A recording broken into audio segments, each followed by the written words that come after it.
New intro.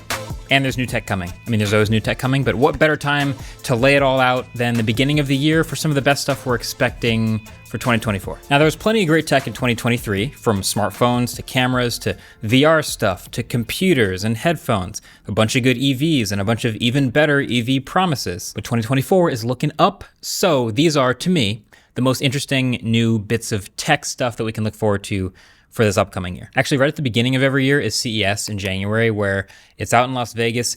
This year, again, I will not be there in person, but I will have my eyes on it, and I will be seeing if there's anything interesting that sort of bubbles up above the rest of the noise. I can always count on you guys to send me that stuff on Twitter if you see anything. But then also, typically kicking off every year with a bang is a January Samsung event, so we're expecting S24 reveal stuff pretty soon.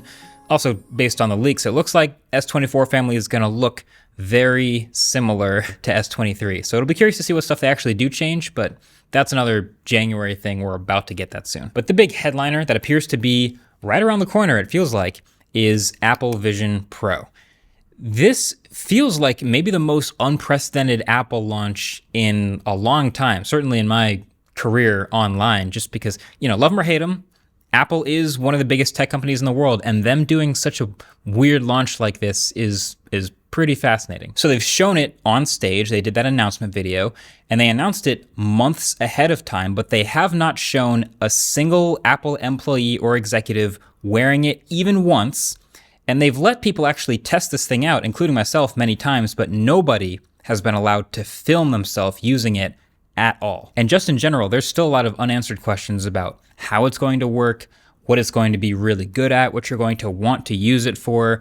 Are you going to have to go into an Apple store to get custom fit to actually be able to buy one of these things? It's just shaping up to be one of the most interesting new products in a long time. Now, it's super expensive.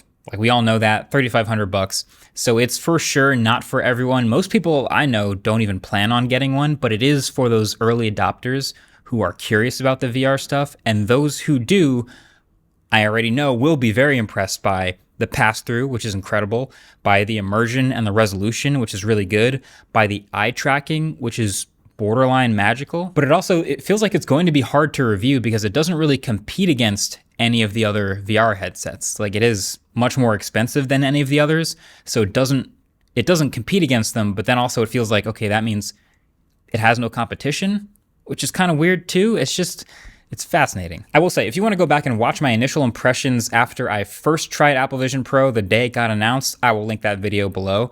That's one thing, I think this headset is going to be technically impressive to the people that try it. But the other half of the story that's completely unwritten is what apps are going to come out for it? What are the killer features and the use cases going to turn out to be that it turns out Apple Vision Pro is really good at?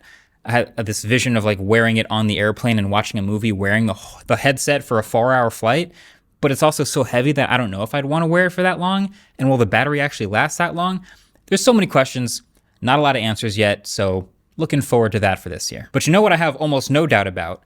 I'm calling it now. Remember the word multimodal. Just for 2024, this is going to be the year of multimodal AI. See, we've seen so much of the focus on AI for these past couple of years, or the past 2 years or so. It feels like a long time, but it's mainly just been these chatbots, right? Where they're trained on all this information, and then you give it a text prompt and it gives you a text answer. So it can generate, some new interesting prompts, or it can summarize something for you, or it can sort of spit out something creative, but it's text in, text out. But we are right now at the beginning of starting to see what's called multimodal AI, which all that really means is it's more than one different type of medium input into this AI system. So it'll be able to understand text or audio or images or video and be able to work with that and still give you an output. So Google got in trouble a couple of days ago because they faked a video, and it's still on their YouTube channel. It's a 6-minute video of them asking their new multimodal Gemini Ultra AI model a bunch of different questions in a row about, stuff it sees being put on a table, drawings, this guy puts objects in the frame, etc. And it's very conversational about all this stuff. The cup to the left. Nice. So that was fake, or at least heavily edited, but I honestly didn't really care. The idea to me of it actually being that advanced, it never crossed my mind that could be actually real time. But the idea the idea of being able to feed your virtual assistant anything, that to me is the leveling up of this AI that we've been hoping for. Just being able to give it whatever's in front of you, just be able to show it something or type out text or read it something or whatever, and all of that still works. I'm excited for eventually having a multimodal Google Assistant whenever that happens. I also even did a short recently about the Meta AI smart glasses. They have a camera on the front, but they also have an AI model in the glasses themselves in the computer, and that AI model is now, with an early access program, multimodal, and so you can look at stuff with the glasses and it'll be able to help you with it. Look, all I'm saying is multimodal AI. Just remember that word for now.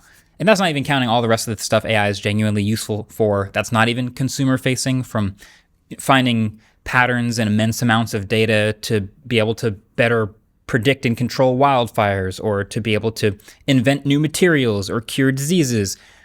What a world we live in. We truly live in an age of wonders. Now, new hardware is always fun, right? You know, new phones, new tablets, new computers, all that stuff. You want to know something interesting, though, about last year? Not a single new iPad was released in 2023. Makes you think. Now, the thing about the iPad is Apple does tend to make a couple occasional, like, amazing hardware changes to the iPad Pro. I think the iPad Pro is genuinely one of the most impressive pieces of hardware tech that I've ever used.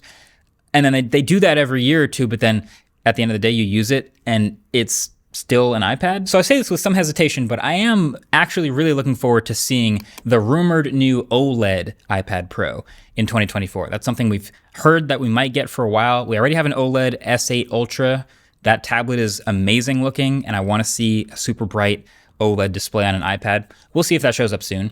But one more interesting design change we're actually expecting with Apple is actually the Watch 10, the Series 10, 10th generation Apple Watch. All signs are pointing towards a truly redesigned Apple Watch for the first time really ever in this year's Apple Watch 10. Now, I mean, let's be real. Apple Watch has looked kind of the same for a long time. Yes, the Ultra is a little different. It's a little bigger, a little flatter on the front. But the Series 9 looks just like a Series 8, which looks just like a Series 7, Series 6, Series 5. So they're all the same shape, other than basically the bezel getting a little bit thinner. Now, change for the sake of change isn't really useful on its face, but I just think the Apple Watch feels like it actually could use a fresh coat of paint, just a little design, a little refresh to get up to date with the Galaxy Watches of the world, nice circles. I think it would look nice. Also, have you heard that the Apple Watch is like dangerously close to being banned in the US, which is a whole separate story, maybe worth a whole separate video? We'll stay tuned on that. Oh, and RCS on the iPhone. I'm excited for RCS to finally come to the iPhone sometime in 2024. They haven't said when, but Apple's committed to it. I usually don't root for tech to die, but I do think it's time to be done with SMS forever. So welcome on board. Now, this one's more general, but I am actually hoping this year for some actually interesting smartphones. I'll put it that way. Because obviously this is probably a little bit of a crazy ask, because smartphones are clearly mature and they all are kind of looking the same and they improve a little bit every year. And even the folding ones now are kind of looking the same as they did the year before. But I think this is a good, ripe time for a new, maybe mid-range. It's not going to be the flagship, the big hitters, but maybe a mid-range smartphone to really try something crazy new. It might be a crazy, risky thing. Might not happen, but I'm hoping that we do get to see something like that in 2024. And then also, I've said this before, but every single year for the next probably 15 years is going to be the most interesting year for electric cars yet. And I don't think 2024 is any exception to that rule. And we've got a bunch of really solid EVs already out there in the world, right? The most popular new car in the world is an EV. And there's already some really good ones in North America. Also, the NACS port has very quickly gotten a ton of commitments from pretty much everyone making electric cars. So basically, Tesla superchargers will be available to way more electric cars. Great. Now, this year coming up, we already have a Tesla Cybertruck starting to hit the streets. That's pretty crazy. We are also definitely expecting a Model 3 and Model Y refresh very soon, imminently. I mean, the Model 3 refresh is already out there. It's shipping in Europe and Asia, and I think it'll be in the US pretty soon. I would stay tuned to the autofocus channel for a look at those. We also just got a crazy Porsche Taycan refresh, drop a crazy Nürburgring lap time, so that looks to be a competitor to the Model S Plaid at the very high end. But also there should be way more, hopefully more affordable EVs coming out over the next couple of years. So all of this, plus some hybrids that are somewhere in between for people not ready to go fully electric, that should all be the most interesting year yet for autofocus stuff. So I'm excited for that. And then of course, there's lots of other tech that I am hoping to see take strides forward this year. But I wanted to cap this off with some of the videos that I'm most looking forward to here this year. So last year, there were 70 plus new videos on this channel, which were super fun. And I have this like threshold for what I consider like a certified banger. Like when people approached me in real life mentioning one of these videos, there were a couple that really bubbled to the top, and those were the Tesla Solar Roof video, the Tesla Cybertruck actually, Apple Vision Pro for sure, and the Formula One Explained video. Those all popped off. I really enjoyed the Formula One Explained video though, because obviously that sport is incredibly high tech, but I also think low key, there is a lot of other tech in a lot of other sports that's worth highlighting that I think would be super fun to make videos about. Now, some of it is in the sport itself. Some of it is in the training for the sport, you might be surprised by. Some of it is in the broadcasts, like you already know about those highlight moments. Tennis match, you see the ball, the slow-mo camera, and it hits just like on the line, and you get that replay instantly. The line of scrimmage in football, the pitch count and the strike zone in baseball. There's tons of stuff like that. My point is, I'm probably making sports tech videos in 2024 because I've had a lot of fun with those, and I happen to be very interested in that. But then I also want to do more collaborations in general. I've had a lot of fun with the Waveform podcast, which if you haven't already subscribed there, link below, get subscribed. But we have guests on there all the time, which are really fun, and it highlights how much you can learn from having conversations with people. I think my creator conversations are some of my favorites, but also just in general, collaborations with people on YouTube. So if y'all have suggestions for people, for channels you'd like to see us collaborate with, definitely comment below, because that's on the high list for me. And then there's a few top secret projects we've been working on over here for a while that are finally going to launch in 2024. You'll know them when you see them. There'll be huge announcements. Stay tuned here on Twitter and everywhere else for that stuff. I've included Easter eggs to the two biggest ones in this video. They're subtle, but once they're announced, you'll know. So yeah, look forward to all that stuff for the new calendar year. I'm gonna wrap it up here. Thanks for watching. See you in 2024, like starting now. Peace.